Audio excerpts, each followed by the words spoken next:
ज्या प्रकारे या शहरामध्ये गेले 3 तारखेला जे मोर्चा काढण्यात आला होता एक परप्रांतीय द्वारा, त्या मोर्चाच्या निषेधार्थ आणि त्याला हे राम म्हणून हे आज मराठी एकतेचा हे प्रतीक म्हणून हे मोर्चा काढण्यात आलेला आहे। आणि हा मोर्चा आज तुम्ही बघू शकता की एकदम आमचा सक्सेसफुल झालेला आहे।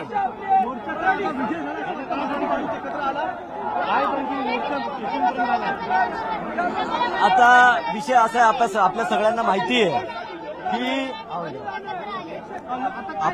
माहिती आहे की गेले काही दिवस झालं मारवाडी लोकांनी मोर्चा काढला होता। त्यानंतरनं महाराष्ट्र सरकारला महाराष्ट्र नवनिर्माण सेना मराठी माणसाकडनं आजच्या मोर्चाची परवानगी मागण्यात आली, पण ही दडपशाही अशा प्रकारे हे सरकार जे आहे हे मराठी माणसाचा विरोध करतो।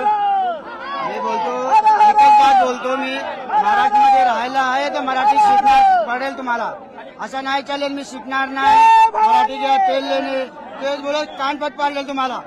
महाराष्ट्रामध्ये राहायला तर मराठी शिकवायला पाहिजे तुम्हाला। मराठी नाही तर बेमार होऊन